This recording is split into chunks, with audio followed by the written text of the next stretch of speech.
say that what I've intended to do, even though I have a paper, is not to read a paper, is to be practical. Because what we want to do, discuss, are the remedies that are available under the law. We already know the human rights, chapter 4 of the Constitution, African Charter on Human and People's Rights. But how do we actualize these rights that have been codified, in our Constitution and in other laws? And I want to say, without any fear of contradiction, that Nigeria has today one of the best human rights law regimes in the world, on paper. On paper. We have chapter 4 of the Constitution, even chapter 2, what we call fundamental objectives and directing principles, are socio-economic rights, which are also human rights, at least for the majority of our people. You have the African Charter on Human and People's Rights, which combine civil and political rights, socio-economic rights, environmental, and the rest of them. We have the National Human Rights Commission Act, and you have just been told by the Executive Secretary the powers of the Commission, apart from the fact that it's independent of the government, if decisions registered in the court shall be equal to the judgments of a court.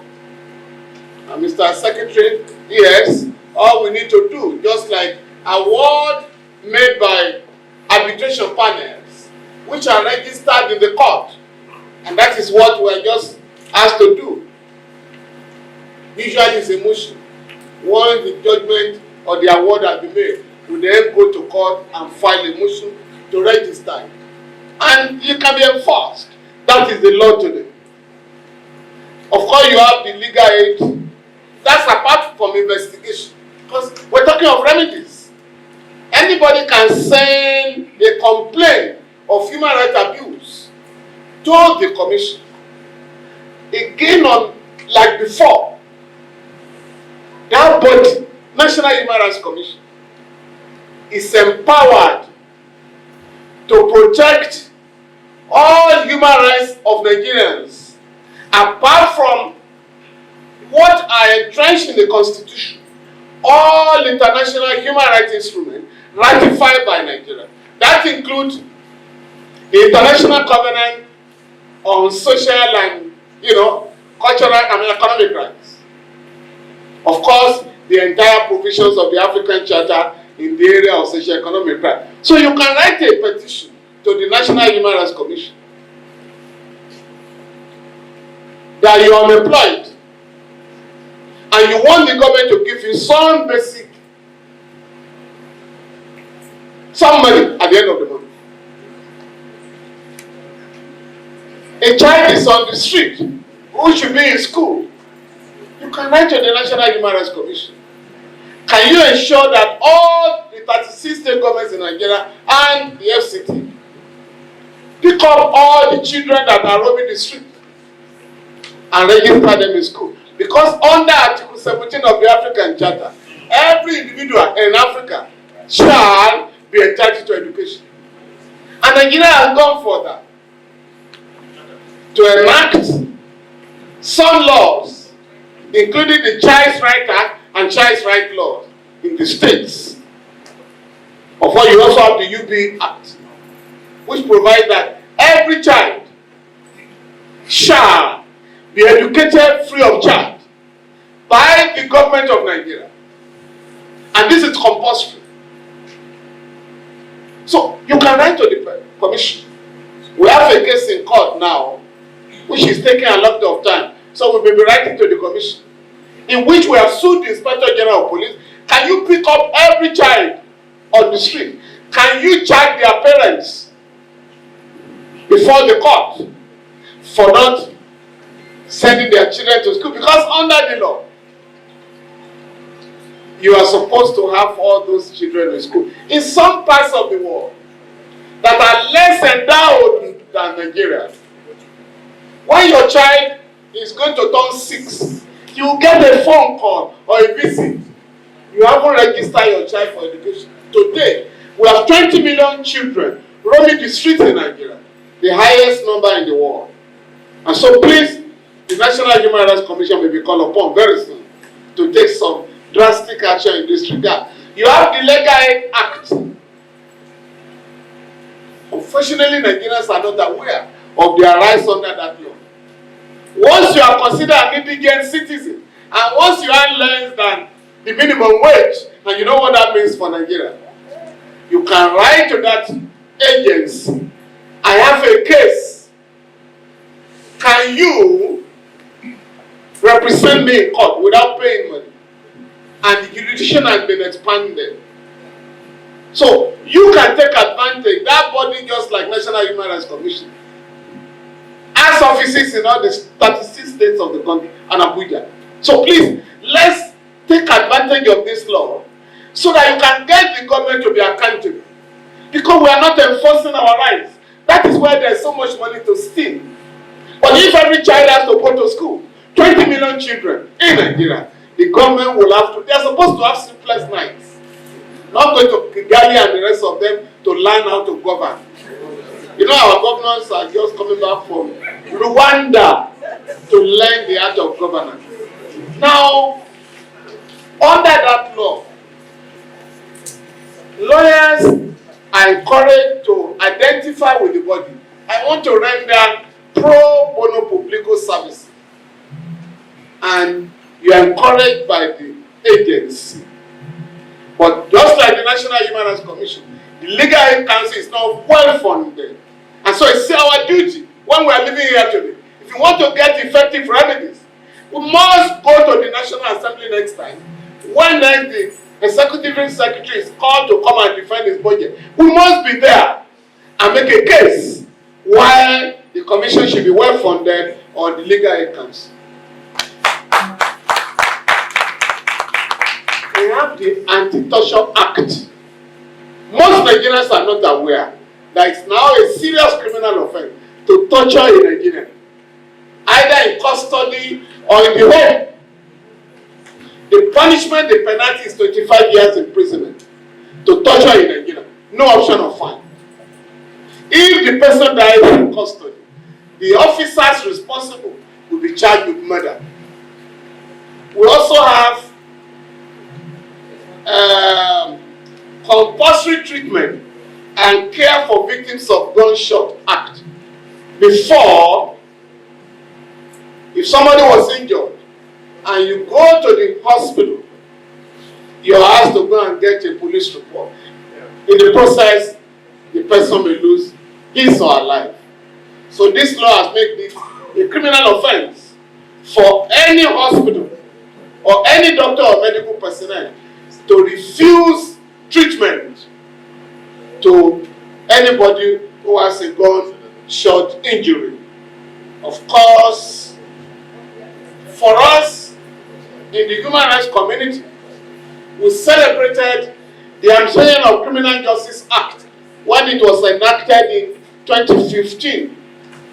A few provisions there are also important for all of us.